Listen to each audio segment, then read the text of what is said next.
మొన్న కేటీ రామారావు గారు బాంబేలో ఒక ఇంటర్వ్యూ చేసేటప్పుడు మేము ప్రపంచంలోనే పెద్ద ప్రాజెక్ట్ మెగా ప్రాజెక్ట్ కాళేశ్వరం కట్టినామని చెప్పి ఆయన గొప్పగా చెప్పుకున్నాడు. కానీ ఆయన అర్థం అవగాహన లేదు, అర్థం చేసుకోలేదు. ఆయన ఇంత పెద్ద లిఫ్ట్ ఇరిగేషన్ ప్రాజెక్ట్ కడితే ఆ కరెంటు ఛార్జీలు ఎవరు భరించాలని చెప్పి ఆయనకు ఆలోచన లేదు. అసలు తుమ్మిడి అట్ట నుంచి గ్రావిటీ నుంచి వచ్చే ప్రాజెక్ట్ని అక్కడ లిఫ్ట్ పెట్టి ఇది ఒక తుగ్లక్ నిర్ణయం అన్నమాట.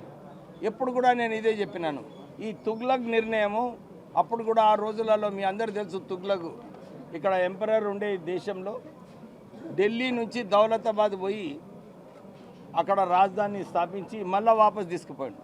అదే పరిస్థితి ఉంది కాళేశ్వరంది.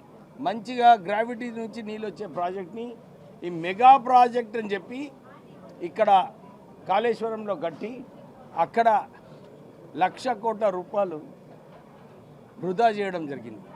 నిజంగానే ఈ 8 లక్షల కోట్ల అప్పు ఏదైతే రాష్ట్ర ప్రభుత్వం చేసిందో, న్యూస్ పేపర్ అడ్వర్టైజ్మెంట్స్ ఒక 1000 కోట్ల రూపాయలు, 12,000 కోట్ల రూపాయలు కొత్త సెక్రటేరియట్ అంటే అన్ని చోట్ల పెద్ద పెద్ద మెగా ప్రాజెక్ట్స్ కట్టుకోవాలని ఒక నిర్ణయం తీసుకొని దాంట్లో కమిషన్లు వస్తాయని చెప్పి ఈ నిర్ణయాలు టీఆర్ఎస్ ప్రభుత్వం చేసింది. మేము ఈ మెగా ప్రాజెక్ట్స్ ఏదైతే ఉందో దాన్ని తీవ్రంగా మేము వ్యతిరేకిస్తూ ప్రజలకు ఉపయోగపడే ఇందిరమ్మ ఇల్లులు, సన్న బియ్యము, రేషన్ కార్డులు, 200 యూనిట్లు ఫ్రీ, మహిళలకు బస్ ట్రావెల్ ఫ్రీ, గ్యాస్ 500 రూపాయలు, ఇవన్నీ ప్రజలకు ఉపయోగపడే స్కీమ్లో మీరు అప్పులు చేస్తే ఏమైనా అర్థం ఉన్నది.